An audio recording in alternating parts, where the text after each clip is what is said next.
It's Sunday night. Who is ready to party? Welcome to Sewing Report Live. I'm Jen, your host, coming at you from a sewing room here in Florida. Hope everyone's having a great weekend so far and looking forward to the week ahead.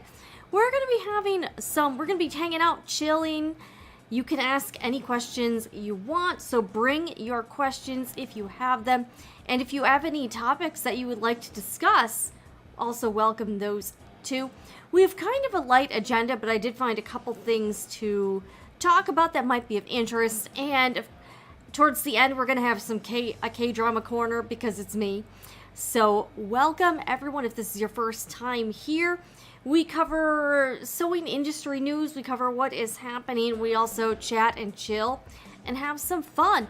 So welcome. Before we get into things, I do want to lay out just some ground rules we have if you are watching in the chat or on the replay.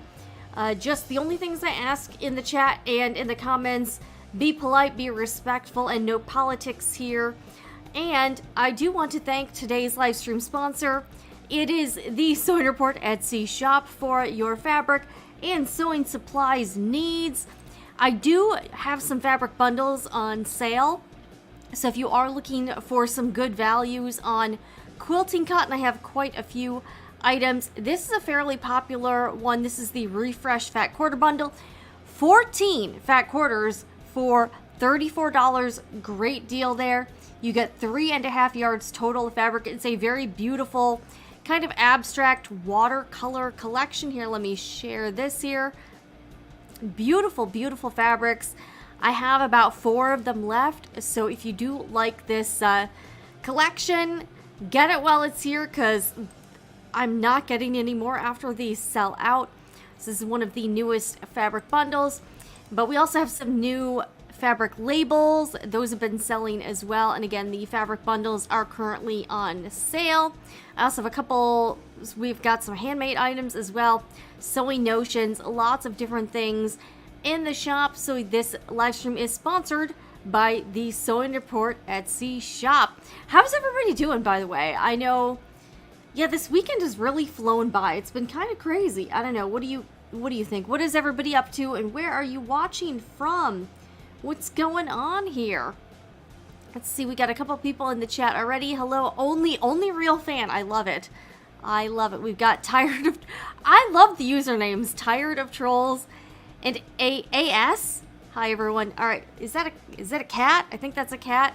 So if you're joining live or in the replay, I welcome everyone here. We always have a good time. This is kind of a more chill live stream. We don't take ourselves too seriously. I certainly don't. That is for sure. So we are going to be chilling here. All right, and I'm monitoring. We are multi-streaming, by the way.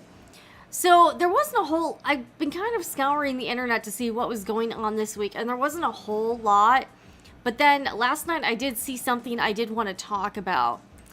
All right, so let's bring this up here. So if you sell on Etsy, or if you're thinking about doing a shop, or if you shop on Etsy, I thought this was kind of interesting. So let me find this tab here.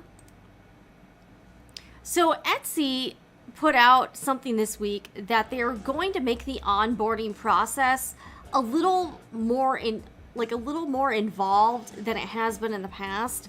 So let me bring this up here. So this is the new blog post from Etsy in the seller handbook, and it says strengthening new shop onboarding to keep our community safe.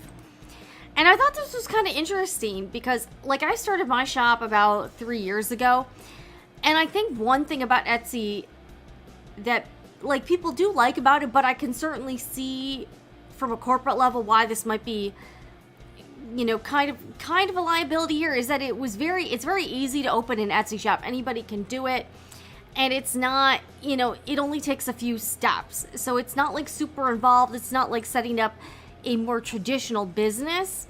And I do think that's something that, I saw this and I was like, So you might be kind of surprised by my opinion on this. So let's take a look at this together.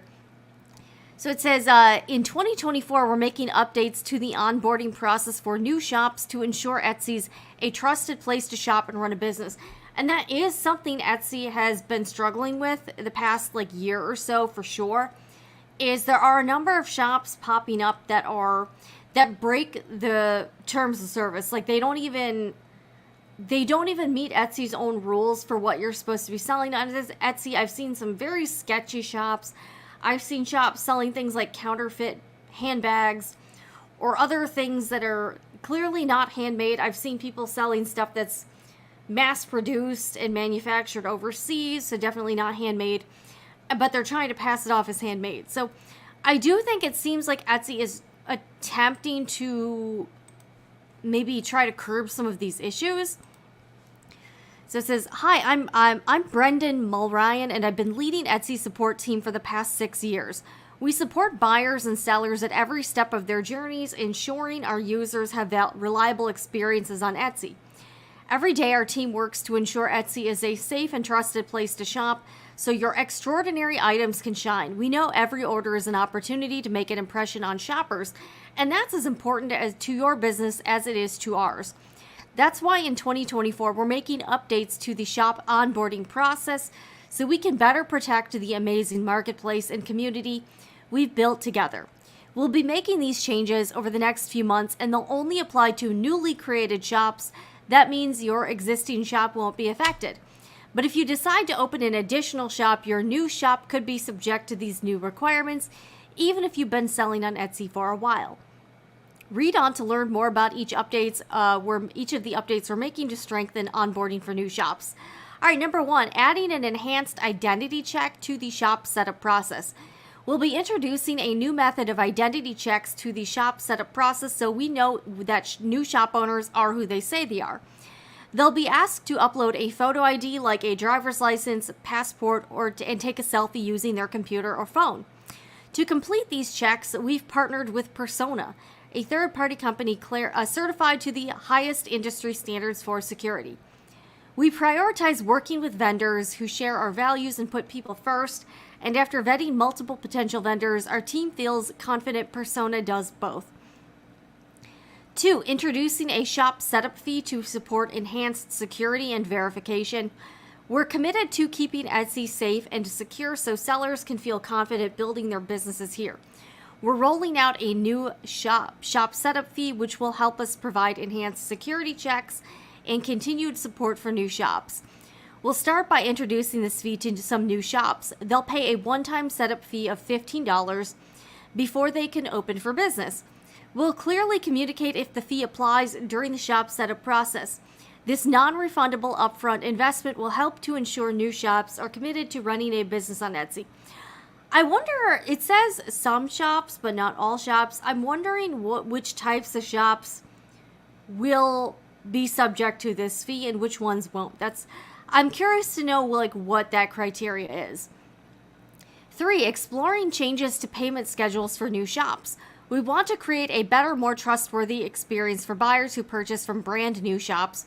We're exploring changes to payment schedules for new shops until they have a proven track record of sales on Etsy. These changes may affect how long new shops need to wait for their funds to become available. Sounds a lot like that reserve payment system. We're making these updates to help ensure sellers who are just getting started can fulfill their orders or provide refunds when needed. New shops will see their payment schedule right in their shop manager after they complete onboarding. What's next? We'll be introducing and testing out these changes over the next few months, and while we're working to raise the bar for new members of our community, we're equally committed to keeping them safe and helping them thrive once they're here. We'll continue to focus on education and adding protections to help sellers avoid scams that target new business owners. These updates are critical to keeping our marketplace safe, and we're excited to continue our efforts to strengthen the Etsy seller community so that everyone can thrive on Etsy. And one more quick reminder, these changes only apply to newly created shops. So that's Brendan Mulryan, Etsy's Vice President of Customer Support and Success. So I think these are very interesting developments for Etsy, and I can definitely see why they want to do this. And you'll be surprised to hear, for the most part, I actually think this is a good idea. And here's why. So I've been selling on Etsy for about 3 years, and I think one thing about Etsy is it almost seems like too easy to open an Etsy shop, if that makes sense. And unfortunately, I think one negative about how easy it is that you get a lot of kind of low effort shops, you get scam shops, you get shops that kind of are sketchy or sell prohibited items or things that are not allowed on Etsy, selling illegal things. And I actually think that verification setup makes a lot of sense, especially if Etsy is trying to curb and cut down the number of those types of shops. The fact that they are introducing a $15 fee means that person has some skin in the game. And I think that verification process, that you have to provide an ID, show that you're the person you say you are, and have to confirm that whoever's submitting that ID is the person that's doing the shop. I don't think that's necessarily a bad thing. And I lurk on Reddit quite often in those Etsy seller subreddits, or the one for the main Etsy, and I do see a lot of people who are setting up Etsy shops who are clearly not ready to have an Etsy shop. They have not done any research on the business. They are selling things they're not supposed to sell. They don't have, they clearly haven't done the legwork to prepare themselves to run any type of business, even a small business. So I do think that maybe taking those steps on the platform would kind of help people take it more seriously. And again, I'm not saying that I think that having an Etsy shop should be necessarily behind a paywall, or that there needs to be gatekeeping. But at the same time, I do see a lot of particularly younger sellers who don't understand how to run a business, and I'm just shocked at how uninformed they are about having an Etsy shop. So I think if this could help, I was kind of thinking, should they require you to maybe watch a few videos on intellectual property or about taxes or something? I don't think they necessarily need to go that far, because there are a lot of people that set up shops that already know those aspects. But we're clearly getting a lot of people who are opening Etsy shops who don't understand taxes. They're selling things that are illegal, or and that's the thing. In those situations, the best case, getting your shop banned or your listings removed is the best case scenario. Worst case scenario, you get sued, or you get some large company filing some legal action against you. So I do think that if the process seems a little bit more formal, you have to have some skin in the game, like that $15 setup fee, and you don't get the money. Again, I know people have some thoughts about the payment reserve, but I can sort of see why they're doing it, especially for newer shops that are not established, have no history. I do think that can be a little bit more ripe for scam type shops if they're taking the money and running, because then they won't have the money for the refunds. And I can sort of see why they're doing this. So that's the latest from Etsy, that they are putting in a more formal, stepped up process and introducing some security measures for people who are setting up new Etsy shops. So let's read some of the comments and see what you guys think here. All right. Hey everybody. Okay. Everyone has some very interesting usernames. All right. We got Camper1965. Good evening from Franklin Park, New Jersey. We've got Tina from Newnan, New Jersey. Tired of trolls? Yeah. All right. Driving home after visiting our college son. That's awesome. All right. Yeah. All right. Name and Sylvester. All right. Okay. Oh, so that's your cat. Okay. Awesome. Oh, yeah. Catherine here. Hello, hello, hello. All right, we got Denise. We've got Sarah J. You're in the UK, aren't you, Sarah? All right, Denise, one of my college friends, is from Bellingham, Washington.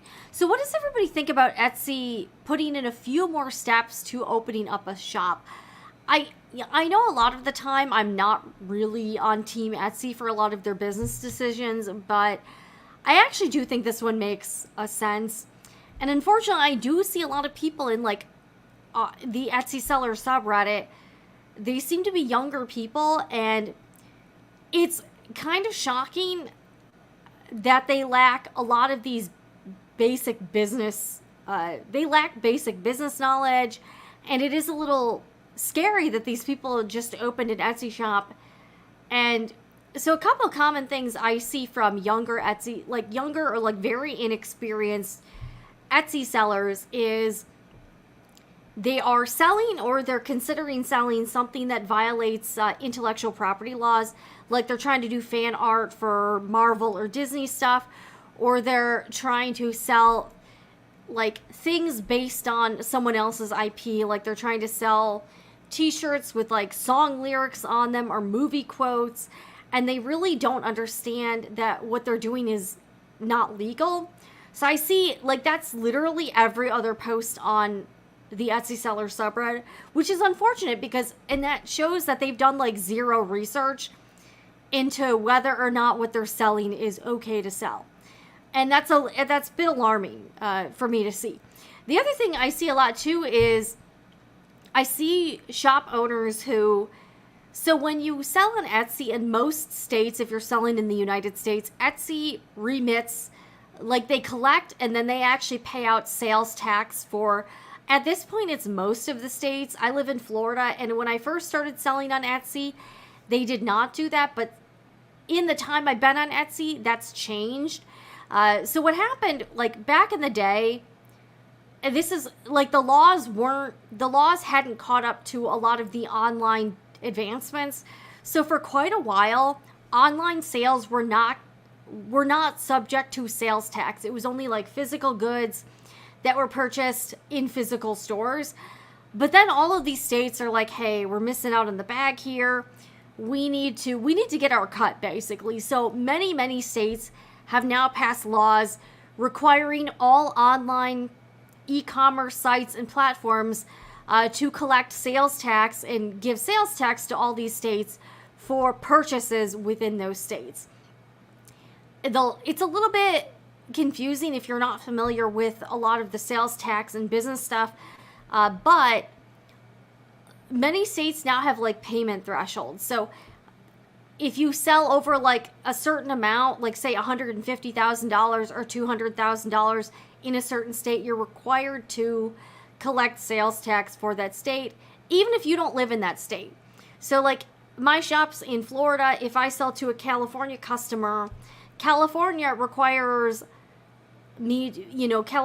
require me to collect that person's sales tax and remit it to the state of California. For a small business owner, that's kind of a big burden to do that for all 50 states. So that's one benefit to selling on platforms like Etsy, is that Etsy does that work for you. But what I'm seeing a lot from new Etsy sellers or just Etsy sellers who don't have a lot of that business sense is that they think that Etsy is actually collecting income tax, federal income tax for them, kind of like how you would at your regular job. So a lot of people will say like they don't understand that they're required to pay federal income tax on the money they earn from Etsy, because they actually confuse the sales tax for income tax, which is kind of scary. I'm like, guys, like if you're running an Etsy shop, that's really something you need to be aware of. So I've seen a lot of posts from people who mistakenly think that Etsy collecting the sales tax is the income tax, and they're two very different things. So if you do have an Etsy shop, you are required to pay federal and possibly state income taxes on all of the profit you make from the shop. Again, I've done videos I think there are some playlists on this channel that you can see where I've talked to bookkeepers and a CPA about like small business tax stuff. So if you're not familiar, I would highly recommend you check those out. But a lot of people are getting sales tax confused with income tax. I think another thing that tripped people up is there's been some back and forth with having a lower threshold for IRS reporting. So currently, I think it's $20,000 and or 200 transactions.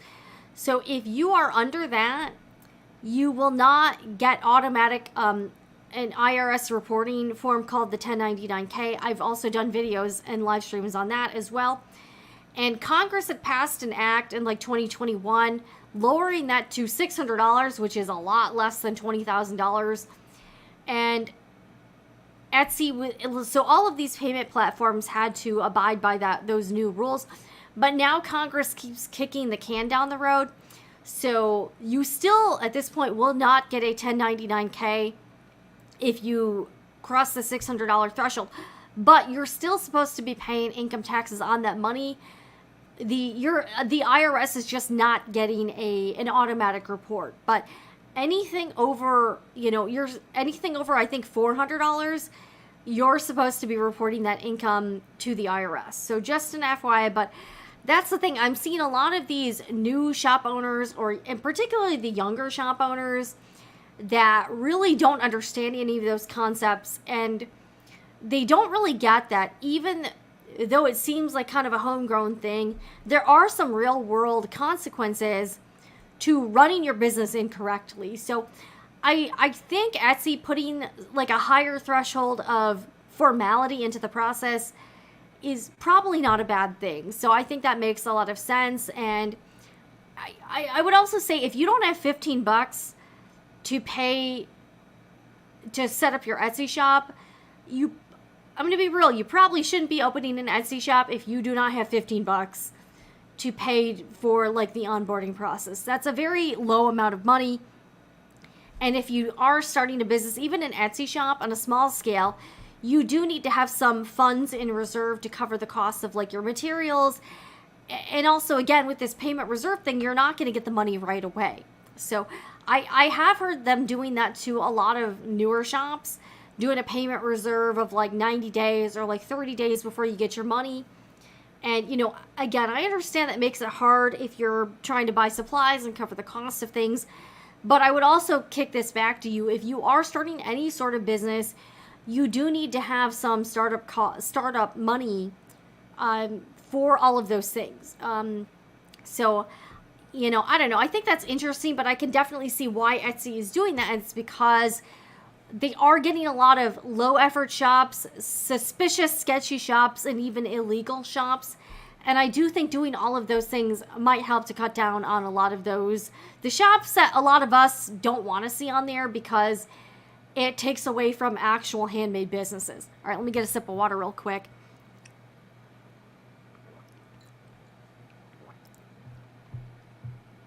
All right, got Denise. I think the small setup fee makes sense. It steps to a more professional business. Exactly. Like, it's not an insane amount of money to ask. Plus, here's the thing. So they say they're using that money for all of the security checks, and I think that makes sense. Like, if they're going to pay this persona company to basically, they're outsourcing the security process, then that should be passed along to the person that wants to open up the shop. I don't think that's, I can't fault Etsy for that, because that does cost money. And I also think if shop owners need a little bit of skin in the game to start a shop, I think that's part of business. And I think if you don't have that and you're not ready to go through the horrible process, I'm going to be real, you're probably not ready to start an Etsy shop. I also looked up, you're supposed to be 18 to start an Etsy shop. And I think needing to have some sort of photo ID, government ID, will also prevent underage people from starting an Etsy shop. Now, I know sometimes they do get around that by having like their parents set up the shop, but that also means the parent then is responsible for all of the like the taxes and stuff. So, I don't know. It's like, I'm not sure how I feel about minors setting up an Etsy shop. I think if the parent needs to be very involved. And I don't think it's something that the parent does, like your parent or guardian should be helping you with this. And I think that's one of the problems, and that's something that Etsy's probably trying to avoid, is underage people with, no business sense and no supervision starting these shops, So I don't think that's a bad thing, and I can see the need for Etsy trying to like kind of have a little bit more oversight in that department, and not have like 15-year-olds or 13-year-olds starting an Etsy shop because, again, no offense, but most kids just, again, they're not adults. This is why minors are not supposed to be signing contracts or entering into business arrangements on their own. So, I think requiring, like, the government ID, requiring you to submit a photo to show that you're that actual person, so you didn't just, like, steal somebody else's ID, I think that makes a lot of sense. All right. Yes, Sarah. Okay, we got our UK viewer, Sarah, in the house. All right, Denise says, hopefully the shop owner won't rely solely on Etsy for legal advice as a vendor. And that's what's happening, is that people are literally doing this. That's why you see the shop owners that they assume that there are literally shop owners that think if they don't get a 1099K from Etsy, then they don't have to pay taxes on the money. I'm serious. There are people who legitimately think that. And they also, again, they're getting confused. They think that Etsy collecting the sales tax on your behalf is income tax. So I'm not trying to be mean here, but if you don't know the difference between those two things and you're confused, you probably shouldn't be having an Etsy shop. I'm not trying to be gatekeepery here, but I think if you don't have those basics, you don't understand those basic principles, you probably don't have any business having an Etsy shop. When eBay went to manage payments to U.S. sellers, I went and opened a separate checking account for collecting my funds. I don't blame Etsy for the changes, but it's funny that I'm about to open an Etsy. You know what? Here's the thing. Like, it's $15. That's not that bad. And I wouldn't have a problem submitting a photo. I think I actually had to do that. Because that's the thing. They want to make sure that you are who they say you are. And I've seen some shops that look very sus. And that are selling things that I'm like, I've seen shops that sell counterfeit designer goods. I've seen shops selling stuff that they're not, like, they're basically trying to do reselling on Etsy. So I think having some more verification, a little bit more stringent onboarding process, and a small fee to get started, I don't think that's too much to ask. And I would say if you're very serious about starting an Etsy shop, that's something that you should be, like, I don't see any reason why you shouldn't be prepared to provide all of that documentation. And if you're not, I would wonder why. And I also think that could help kind of close the loophole of underage people opening Etsy shops. And again, I've seen a lot of the people I see in the Etsy seller subreddit, they seem on the younger side. Like, they'll be like, I don't know why my shop was just permabanned. And then you ask what they're selling, and they were selling things that were illegal. Like, they were selling Minecraft items, or they were selling Disney items. And I'm sorry, but if you have no idea about intellectual property laws or any of that sort of thing, you probably shouldn't be selling on Etsy or opening up your own. Like, you're probably not ready for prime time, if you get my drift here. All right, I was thinking the same thing. If you don't have $15 to invest, you probably don't have the money to get the business going. As I said, it takes money to make money.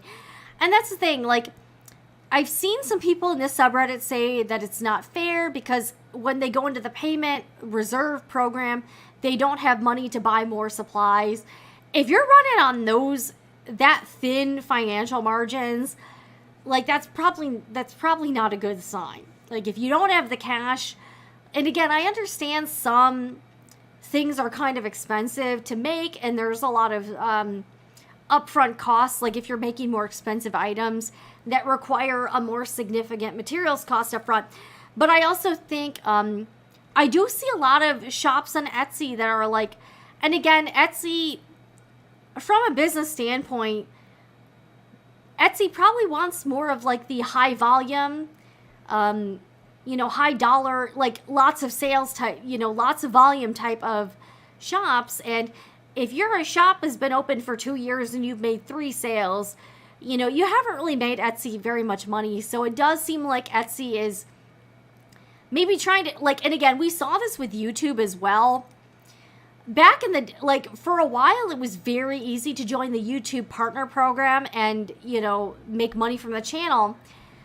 But then you were getting a lot of very like low effort channels, or channels, again, that really, these were not serious channels. So they put in some parameters in place, like some slightly higher standards to join the YouTube Partner Program. You had to have at least 1,000 subscribers, at least 4,000 watch hours per year, which honestly is not that much. And it does seem like YouTube wanted these creators to take it more seriously, to join the YouTube Partner Program. So that seems like what Etsy is trying to do as well. They're trying to get shop owners to take it more seriously. And if you don't have the $15 and you can't handle the payment reserve program, they're probably trying to dissuade like low effort, or like kind of like kind of people who are doing it on a whim, like, hey, maybe I'll do an Etsy shop. They probably want shop owners who are, a little bit more serious players in the game. So I can see where they're coming from there.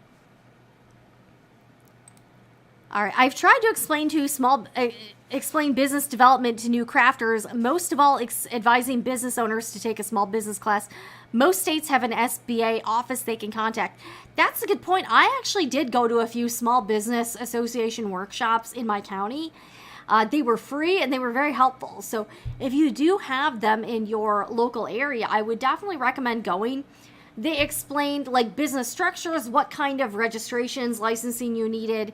They had some like very basic concepts, and it was actually very helpful for me to do. I also did a lot of research before I opened my shop. I got a CPA. I used QuickBooks. I really looked into a lot of different aspects because I wanted to be prepared when I opened my shop, and I also wanted to make sure that I was doing everything legally and I was above board. So I'm not sad I did that because, again, my shop is kind of a very small shop. But when I see these posts on Reddit from people who are clearly very unprepared to open an Etsy shop, I'm not sorry that I did what I did. There are a lot of different financial transactions that require a credit background check. Kudos to Etsy for doing what it can to clean up the site. And I think that's another good point. Again, there are a lot of shops on Etsy now that are a little questionable. So I think it makes total sense for them to require a photo ID, make sure it's an actual person. I'm seeing a lot of sketchy overseas shops where you're like, I don't know about this. And that's the thing. If there was no payment reserve, I think it would be a lot easier for shops to scam people because, they don't, maybe they don't offer refunds. They send out bad products or sketchy products, or like fraud. It's straight up fraud. And then the person withdraws the money and skips town, and then they could just keep opening new shops up. So by having, I think, this verification process and having a small fee to open up the shops, I can see how that would cut down on shops that would just do that over and over again. So I don't know. I actually will say I side with Etsy on this particular matter, which is kind of rare because I haven't really been like rah Etsy on a lot of stuff lately. All right, here we go. We got the county extension office is a young entrepreneur program for kids who want to start a business. Yeah, I think that's awesome. And I do think, and I think if you're a parent and one of your kids wants to start an Etsy shop, I would say maybe instead of that, maybe you could try to sell some of their stuff to friends and family first, see if it sells. But the thing is, opening up an Etsy shop again, if you're doing it for a kid, that puts the onus on the parent or guardian to take all of the liability, all of like the tax stuff. And I think what a lot of people don't realize is that if you're selling stuff and it's illegal, or if it like violates someone else's IP, the worst thing that can happen isn't that your shop gets shut down and the listings are removed. The worst thing that can happen is you get sued. So you have to be careful. And I see a lot of inexperienced shop owners that just don't seem to have that knowledge, and they clearly are not very aware of all the legal implications of what they're selling.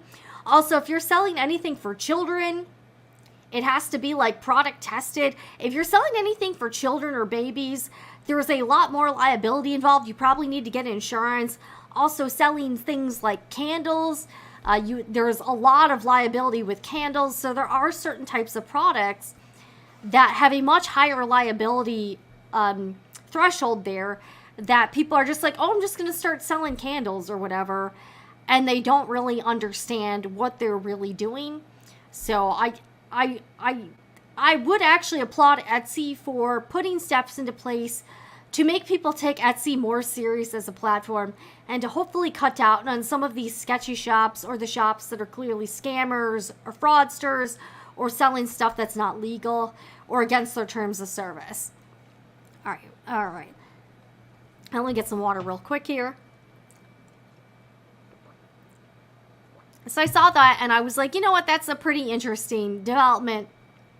And I'm actually all for it. You know, again, yeah, I would say I'm not trying to be like, again, it's $15.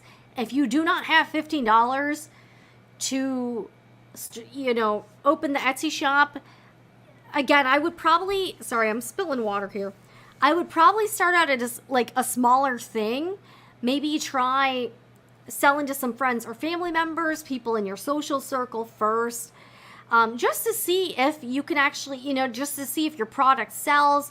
But I gotta say, I think it's probably an okay thing to try to weed out like these lower effort type of people who are just opening a shop and don't take it seriously, and it's like, so if paying $15 and having to verify yourself makes you take it more seriously, then I'm okay with that. And I think I've heard of like Etsy kind of randomly putting the payment reserve on certain shops, and there are certain things that kind of flag Etsy to that sort of thing. I have heard, I don't know if this is true, that being a star seller makes it less likely for your shop to be placed under a payment reserve. I don't know if that's true, but my shop has not been on a payment reserve. I've been selling for about 3 years. So if you have any questions about Etsy or what I just talked about, leave it in the chat or leave it in the comments below if you're watching on the replay. But, I mean, it's $15 and it's you submitting your government ID. And I would say if you can't do that, I hate to say it, you're probably not ready to start an Etsy shop. I don't know. Just my opinion here. All right. Yikes, I didn't even think about insurance and potential liability. Yeah, exactly. Like, I thought about making some, like, baby or kids items, but I would only give them as gifts. I would not try to sell them. Again, I think a lot of, like, kids and baby stuff has to be, like, consumer product safety tested or something like that. And candles I believe have to be tested or something.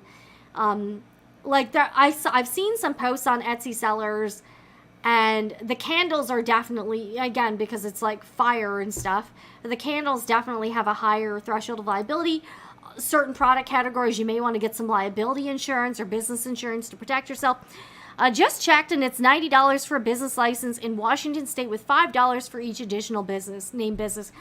And, that's like not that, like, I think for my license it was, one of mine is like $50 or $55 a year. I've got like a couple different things going on, and I've got to pay some other fees. I would say like my fees and stuff are, and I have to pay like for my QuickBooks and stuff, fees and everything else, probably like it's under $100 a year. I mean, and again, if you don't have $100, again, you probably shouldn't be doing this. I hate to say it, but you probably should not be doing it if you can't scrape together $100 for your business.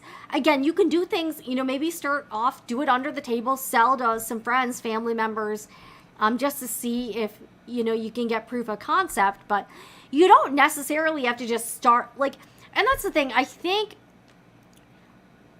people hear from, like, because everyone's like, oh, just start an Etsy shop. So, you should sell stuff on Etsy. But I think people don't realize that it's not as simple as people think it is. All right. Oh, I'm so late. Cheers. Oh, hello, Jules T. Welcome. Sounds better to just stick to craft fairs and make gifts. Yeah, like if you want to do this on a very small scale, I actually would not really recommend selling on Etsy. Like, it's a lot of work for like not that much money. You really do have to have a very high volume or like high profit margin shop to make it worthwhile, and you still have to make a lot of sales.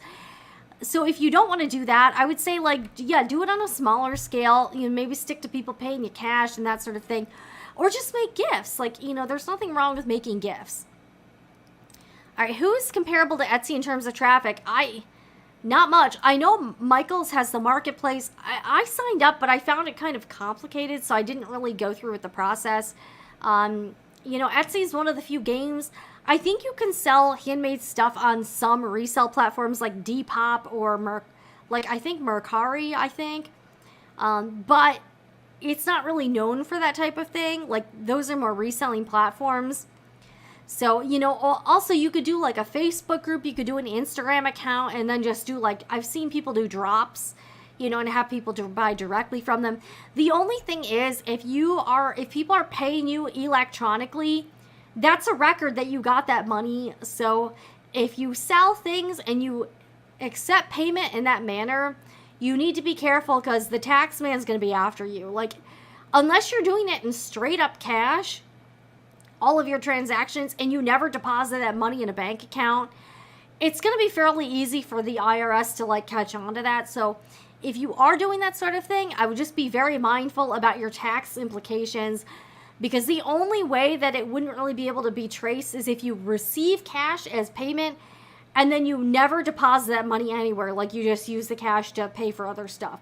So just warning you, but you know, the IRS hired a bunch of new agents, and it does seem like they are trying to collect more money from all of us here in the United States. So just a warning on that. All right. Hey, Lisa. Hello, hello, hello. Welcome, everyone, tonight. Man, I have some leftover pizza in the fridge that I have not eaten yet. So after we get done tonight, I'll probably be, I know I should have eaten beforehand, but I was like, all right, I'm just going to have 3 cups of coffee instead. It is what it is. So what does everybody think about Etsy kind of stepping up the formality in the process of opening an Etsy shop?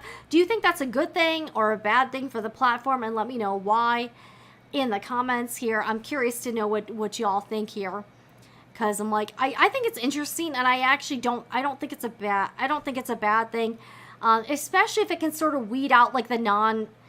You know, I do think Etsy needs to weed out some of like the non-serious shops and like the sketchy shops. And I don't think that's a bad thing. So, hello.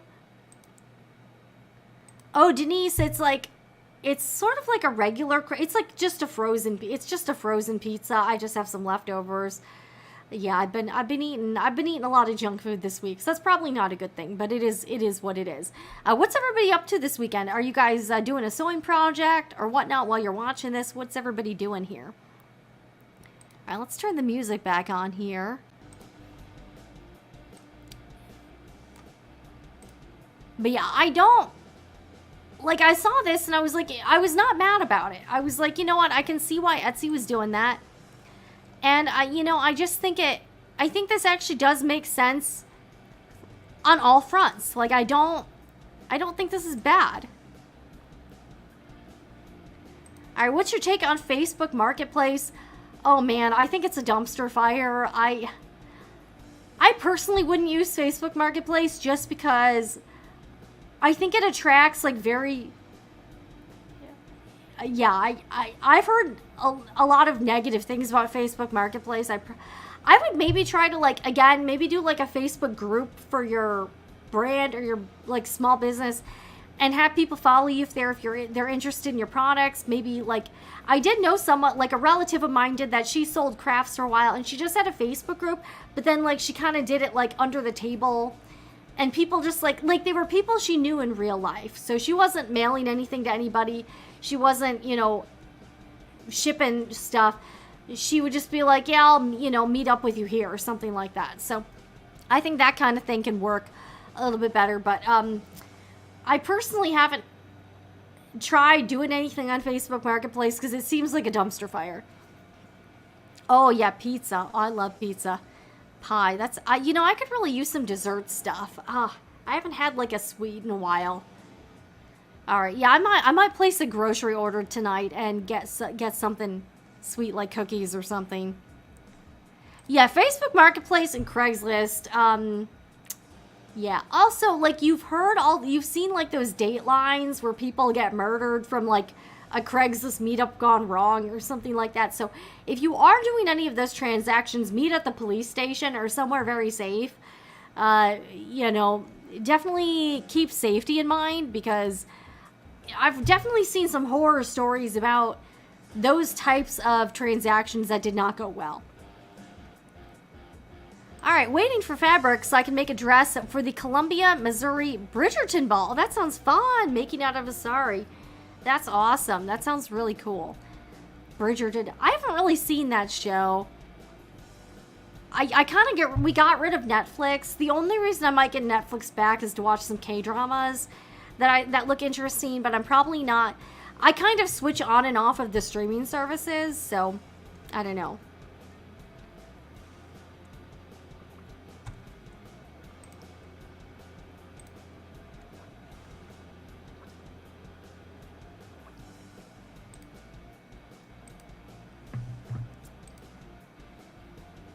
All right, I have done a few sales on Marketplace, but I live in a small town, so I picked the busiest business to meet at. That's smart. And you know what? That might not be...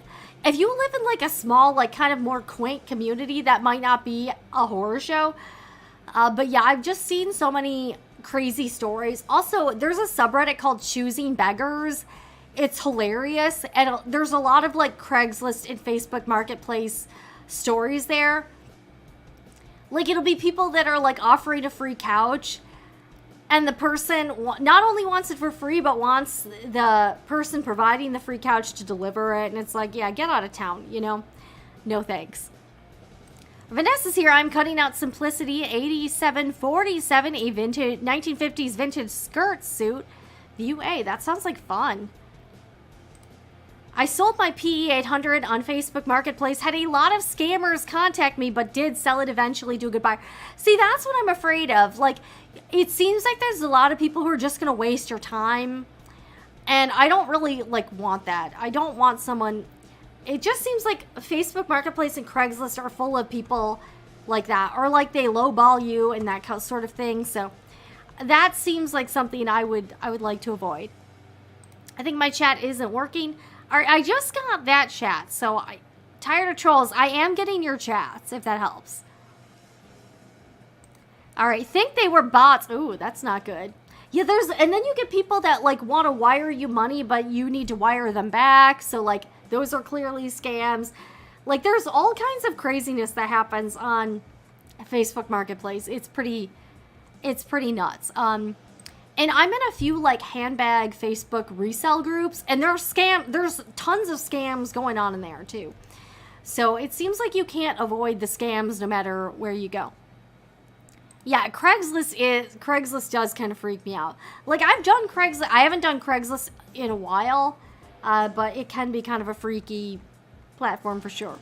You know, I don't know. Like, is there any, like, what happened to all the honest people? That's what I want to know. Like, there's just so many, I think the problem is that there's just too many crazy people. And they're everywhere. Like, you can't get away from the crazy people. Like, they're just not, yeah, they're just all over the place, and they're rampant all over those types of platforms. And also, a quick shout out tonight, not sponsored, but I've got my Sew Tights hang stand here with all of my Sew Tights. And Sew Tights, again, link in the description box and in the chat here. But if you, I sell some of the Sew Tights, but there are some products that I don't. So if you are interested in some of the Sew Tights items, like this hang stand or like their new quilt hanging system that's magnetic, you can get 15% off of your purchase by using coupon code Sewing Report. That also applies to the magnetic cutting system that I have. So love Sew Tights, use them all the time. Not sponsored, I am an affiliate. But if you are looking for anything Sew Tights related, I have some Sew Tights in the Sewing Report Etsy shop. And what I don't sell, you can get on the Sew Tights website. But be sure to use the coupon code so you can save 15%. All right, let's check out some more comments here. Okay, ooh, Lisa says, I just finished a small red, white, and blue quilt top. Oh, is that like, are you getting way ahead for like 4th of July? That sounds fun. Sounds like a fun project there. Yeah, you really can't get the scammers, like, and also you hear about the dating scammers too. Like, some of the catfishing stories I've heard from dating apps are truly horrifying. My Nigerian prince uncle is interested in buying the Apple iPhone. Yeah, I know, right? Right, yeah. On Facebook, if they ask for your telephone number, don't give it out. Okay, yeah, I don't think I would give my phone number to someone random on Facebook, but I guess that happens here. I guess that happens. All right, so we're gonna have sort of a K-drama corner because I gotta talk to you all about this. So I started watching this K-drama on Amazon Prime Video, and I will bring it up here. So the show is called Marry My Husband, which you're like, what the heck does that mean? This show is like totally lit. I am loving it. I have about 1 episode left to go. And guys, it is not disappointing. This show is absolute fire. I would 10 out of 10 recommend. It's really good so far, and I'm really enjoying the whole program. So it is on Amazon Prime Video. Yeah, I have like a few minutes left of episode 15. It's only 16 episodes, so it's not like a super long commitment or anything like that. But I do want to share this with you because... So the premise of this show is that there's this woman, her name is Kang Ji-won, and she starts off, she works at this like food company or something in the marketing department, and she has terminal cancer, so she's going to die. And she goes to chemo treatment and her best friend is with her, and then her friend leaves and she's getting the chemo, and she's literally, like, she looks pretty bad. She looks like she's on the verge of death. She goes home and she finds out the friend is having an affair with her husband. And she also finds out that the husband is like waiting for her to die because he wants like her life insurance money. And he also took out some sort of like cancer insurance policy. And he actually ends up murdering her. So I know that's like super crazy. And this all happens in like the first 15 minutes of the show. You're like, what the heck? What a banger way to start off a series. So when she dies, she wakes up. So the show starts off in 2023. And when she wakes up, it's her, but she's in 2013. So she like somehow goes back in time 10 years to when she was just dating the husband who murders her. And she kind of gets to live her life over from 2013 on. So the whole show is about like how she kind of lives her life differently, and obviously she doesn't want to marry that same guy again because he turned out to be pretty terrible. But the whole show is really interesting, and it takes place a lot in her office, in like the company she works at, and of course she finds like a much better guy that's like the CEO of the company. And then there's all these crazy people in the show, and there's a lot of backstabbing. There's a lot of like plotting against each other. It's kind of a thriller, and the show is very good so far. So I've got about 1 episode left, and she's trying to kind of like reverse the fate so that the same thing doesn't happen to her and she has a different outcome. So the show is about what she's doing differently, and she's also plotting against her friend and her husband to try to get revenge on them. It's a really good show. I would say it's got Count of Monte Cristo vibes, but with like a female character. Show's super good. It is in Korean, so you got to do the subtitles. But it's an excellent show, and it's just different than a lot of the shows I've seen recently. And it's got a lot of great... So she also gets... Obviously, she gets a makeover. So there's a lot of good fashion on the show. There's a lot of really funny... Like, kind of, like, hilariously, like, you know, evil... Like, there's a lot of very evil people on the show. And there's a lot of, like, very high drama. This one puts the K in K-drama for sure. Like, K crazy. So it puts the crazy in K-drama. There's, like, an evil mother-in-law. There's all this stuff. You know, there's people with financial troubles. It's got everything. It's got crazy exes, fake pregnant, you know, all kinds of stuff. Like, there is a lot going on in this show. And I'm loving it. So I've got 1 episode. So I'll probably watch that while I'm eating my leftover pizza tonight. So that's my plans for the rest of the night. But has anyone else seen this show, or is it just me The show is just totally lit, and it's a really good show. So I would highly recommend. I'm going to mute myself real quick because I got a cough.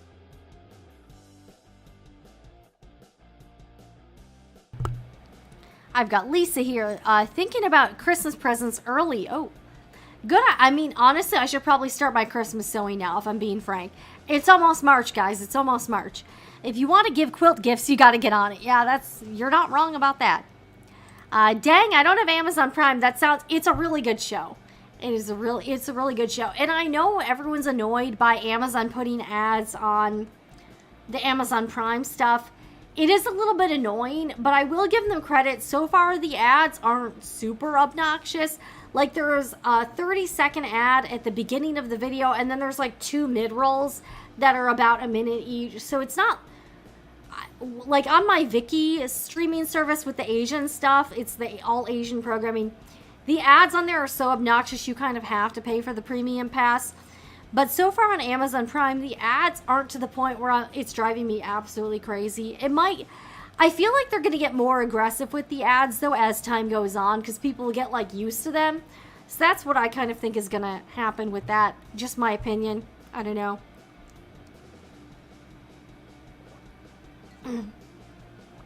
Has anyone seen any other interesting news? Like, let me know if there's any other stories you want me to talk about, because I was looking around and I just couldn't. There wasn't a whole lot to talk about, so I was like, okay.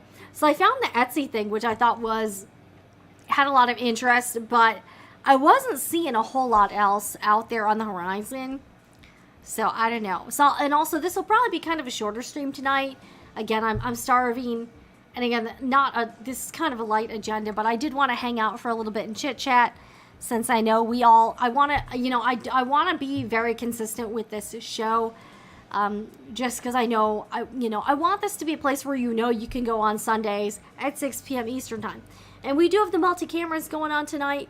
Got the overhead camera. You can see I'm monitoring the stream here. Got my keyboard, got the microphone here. Got picture-in-picture, in case we want to do that. And we got camera 1. Again, don't have a lot to show on the overhead camera tonight, but it's there if we want it, It's there if we want it.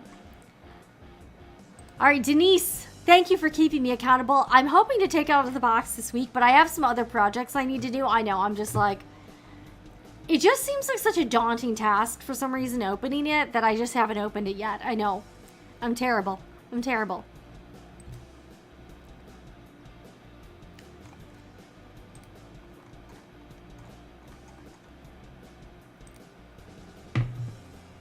I'm also dripping water everywhere. This is probably not good.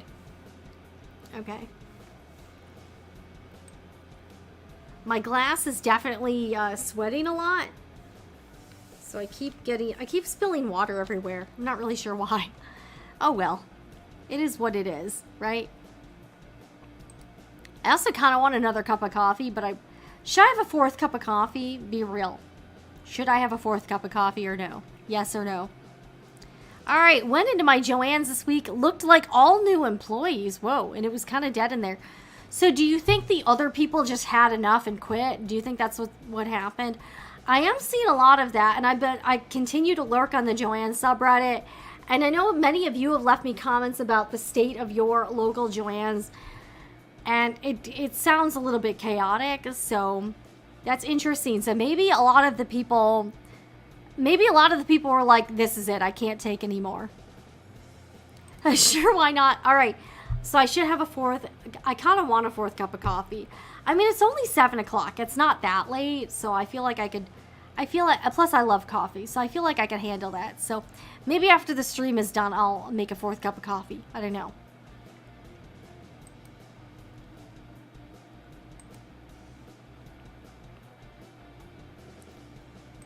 And yes, we do have the music back here. We're rocking out here. What else is new with everybody? Yeah, I need to do some embroidery projects. I'm going to be doing some baby gifts this week.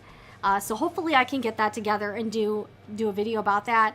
Yeah, I need to open the Ditto. It's just, that's the thing. It's such a daunting task. I'm like, I don't know.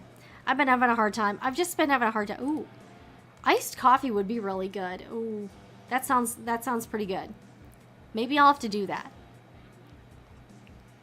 in my area, I think people are just ordering online because Joann doesn't have a lot, for example, interfacing and apparel fabric. Yeah.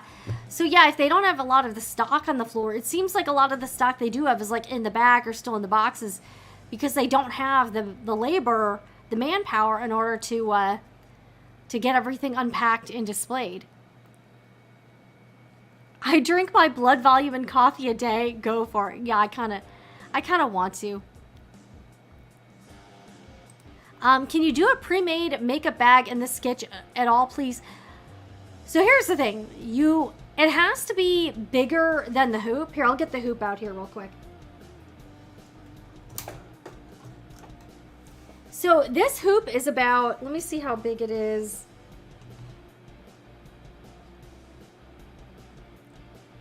One, two, three, 4, 5, 6. This hoop is almost 7 inches. So even though it's a 4x4 hoop, it's like quite a bit bigger on the outside. Okay, so a couple things.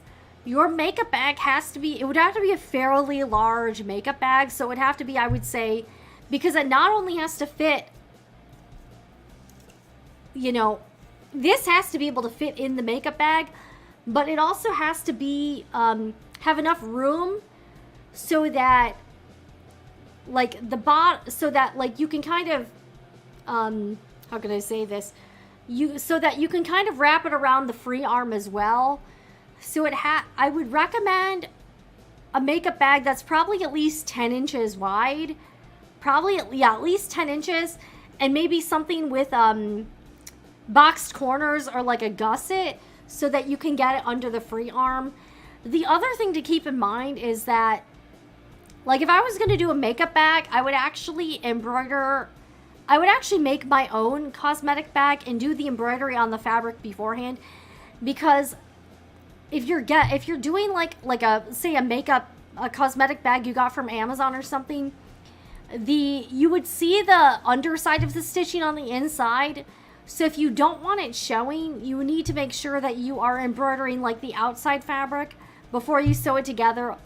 Unless you're like, you have to be really okay with like your and you will need interfacing on it. So the interface would be showing, like if it's a lined makeup bag, the interfacing would be showing, and then the under, like your bobbin thread would be showing as well.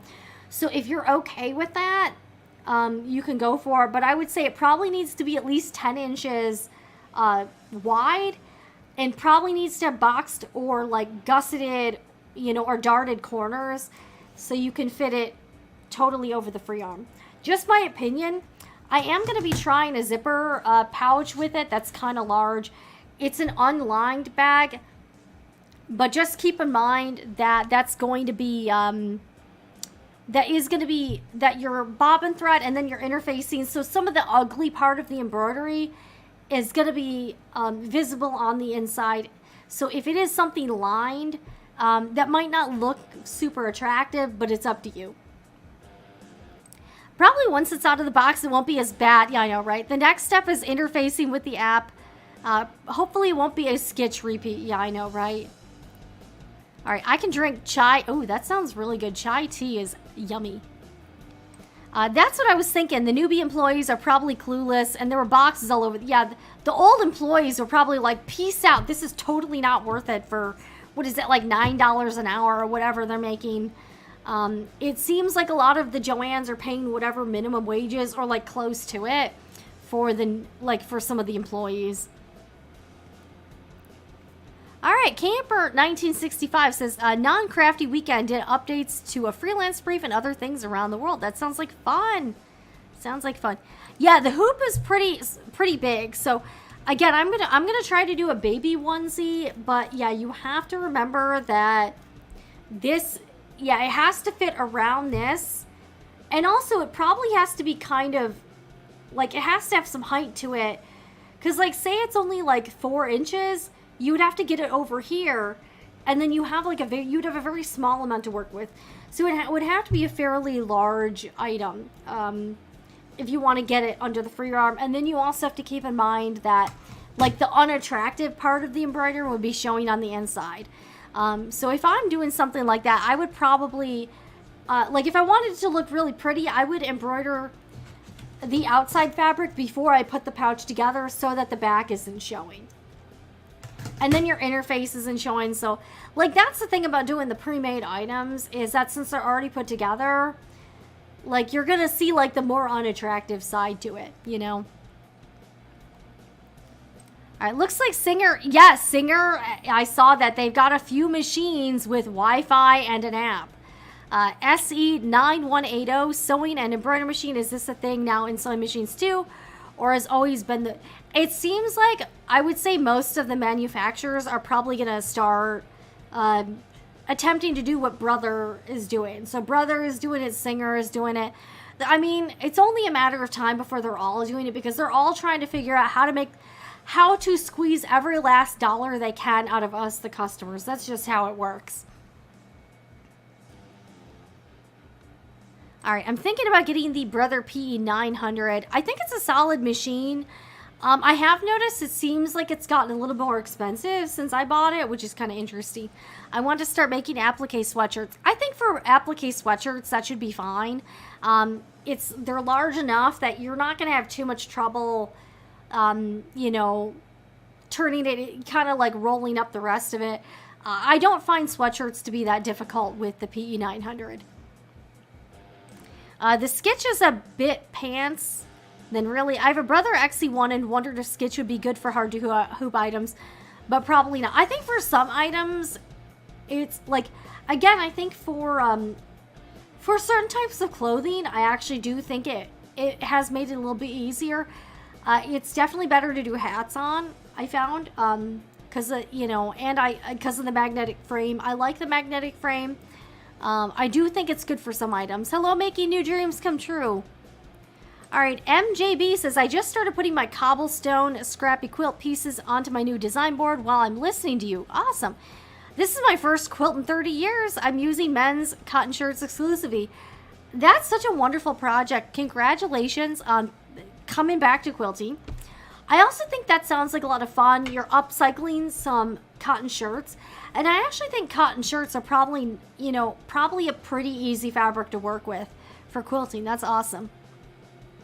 All right, non-crafty weekend here as well. Just getting in for my romantic getaway from the hubby. Whoa, whoa. Is that like a Valentine's Day, you know, romantic weekend? Very cool. Next weekend, I start the Christmas projects. Okay, is everyone starting the Christmas projects already? Am I late to the party? It seems like a lot of y'all are already doing Christmas stuff. That's cool. Well, I hope you had a very nice weekend then. Yeah, I'm gonna make some more coffee soon. I think I make another cup soon.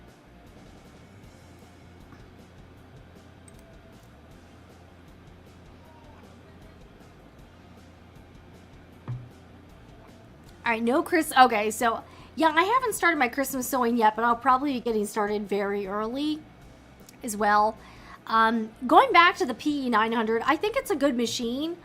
I think if it had a free arm and a magnetic hoop, I actually wouldn't need the Skitch at all.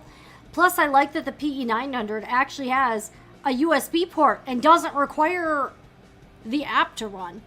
So that is a good thing about the PE900. I do find the operation is a little bit smoother than the PE800. The upside with the PE800 is that it's less expensive and you can get used. There are a lot of used PE800s floating around. All right, we got no Christmas. Oh, Denise, I like my coffee to look like, to basically be beige. Like, it's got to have a ton of milk and a lot of sugar, like a lot of coffee creamer in it. I like it to be more like a milkshake. Iced coffee does sound really good, though. That would be really awesome. Right now I've got water, but I'm going to switch to coffee. Yeah, and it keeps dripping. I keep dripping water everywhere. Ah! Oh my gosh, there's an ant. Holy crap. Okay. Guys, you got to see this. There's an ant. Can you see the ant? It's right here. Ah! We do have some ants here in Florida. Okay, can y'all see the ant, guys? It's like right by my phone. Oh my gosh. That was freaky. All right. All right, I'll kind of brush it away right now. All right. Who saw the ant? Did everyone see the ant? Okay, that was... I always get a little startled by the ants. Like sometimes there'll just be a random ant somewhere. I need to get out the ant traps clearly again. And that's the thing, they're kind of harmless, but they still freak me out just because it's like sudden, you know what I mean here? Yeah, the ants here are very large. Like there are some very large ants here. Okay, so everyone saw the ant here. Yeah, I haven't seen that many red ants. They're typically black and they're kind of big. Oh, I know. All right, and now it's on the floor somewhere. I don't know. And sometimes I seriously think they fall from the ceiling. I'm not joking. Sometimes they're just all over the place.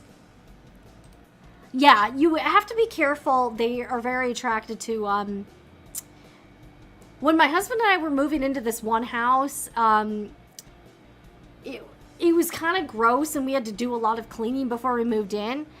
And, we would go to the house. We were still living in an apartment when we go over to the house to like work on the house and do some cleaning. And one night we brought a pizza over to eat while we were working, and cockroaches like came out of the woodwork. I'm not joking. It was super gross.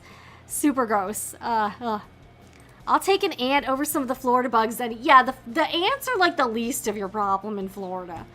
The ants aren't that bad. But yeah, that was definitely an ant. Fun times here. Fun times.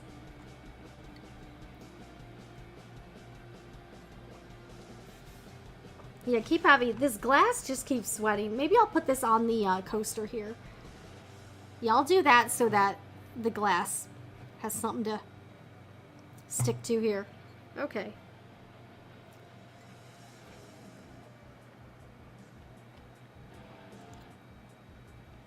Yeah, I don't even know what kind of ants they are.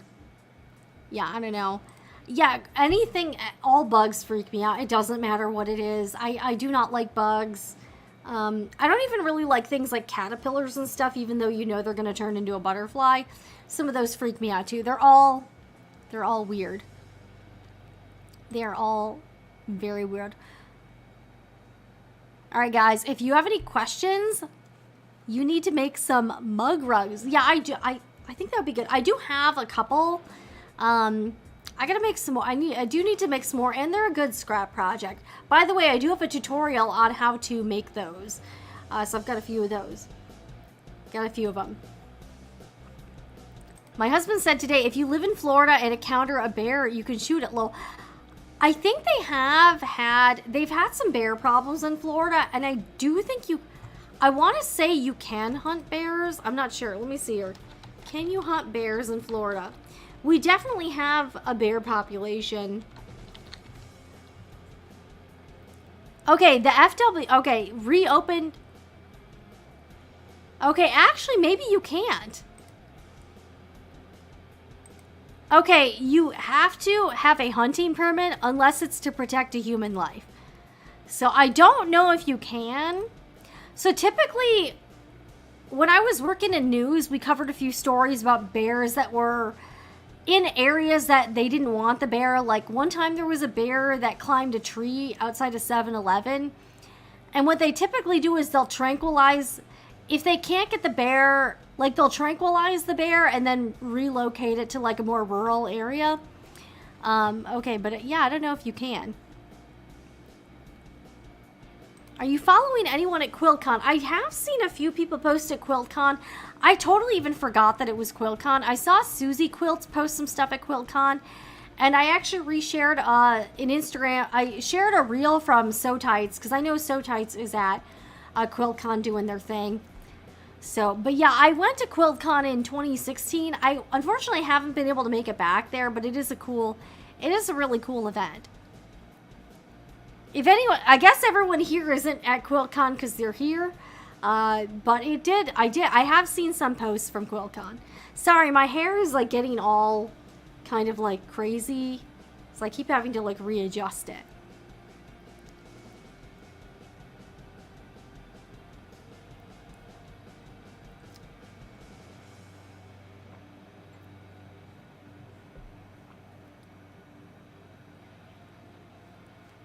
Yeah, I'm going to get my hair. I'm going to get my hair redone and then get a haircut.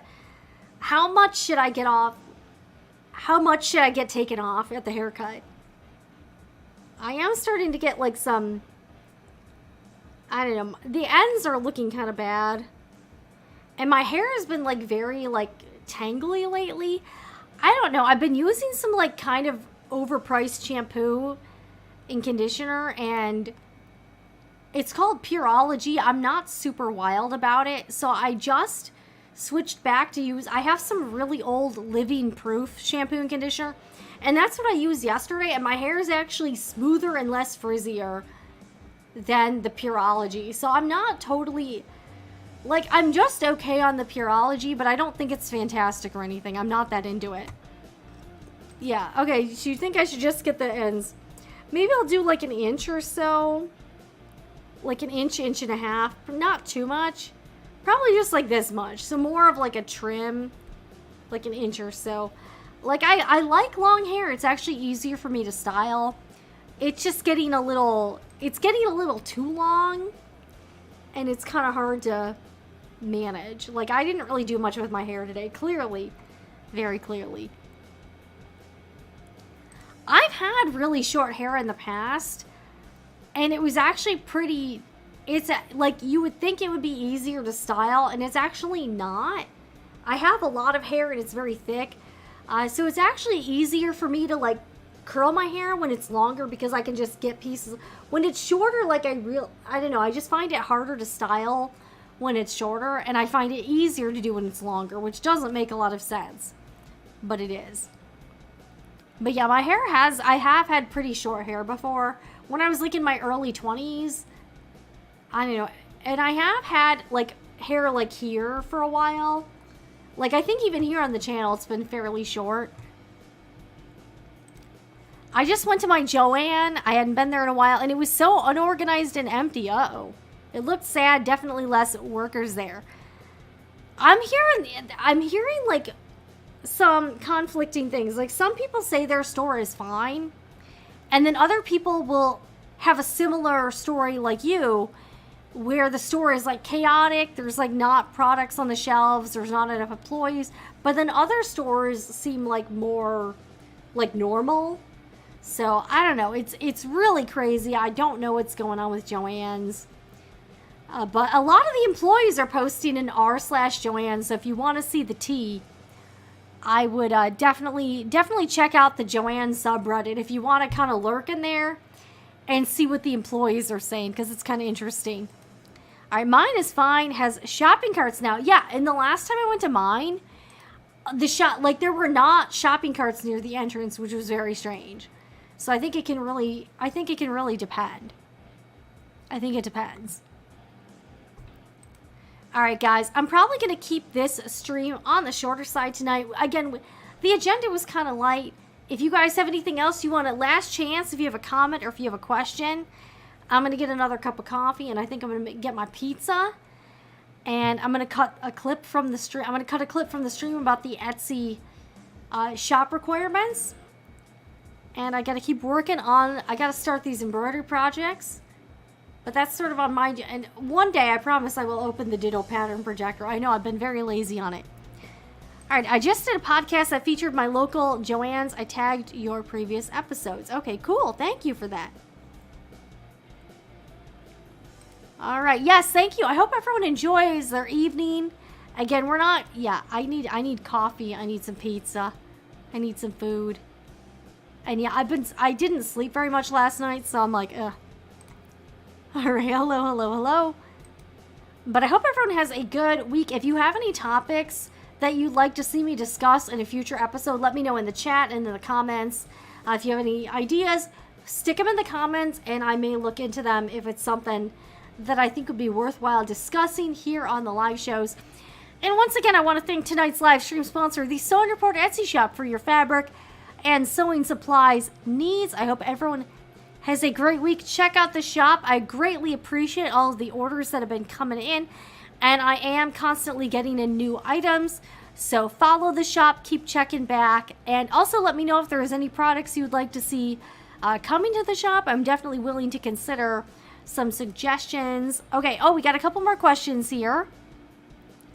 Does Brother make larger hoops? They only, as far as the magnetic hoops, they only make a smaller hoop. So there's a this is a 4x4 inch hoop. So while the hoop is bigger, the design inside can only be up to 4x4 inches. They also have a 3x3 inch hoop, but they do not, at this point in time, they do not have anything larger. And even if they did, I'm not sure if the Sketch, which is right over here, could accommodate a larger design. It's all based on like the machine itself, so I don't know. But they do not have any larger hoops at this time. I hope everyone has a great week. I will catch you guys next Sunday at 6 p.m. Eastern Time. On your way out, if you haven't already, I would appreciate you hitting that like button if you enjoyed the show, and subscribe to Sewing Report Live, where we go live every Sunday at 6 p.m. Eastern Time to talk about what's happening, and we have some fun. I'll catch you guys in the next one. I'm Jen for Sewing Report Live. And remember, whatever you do,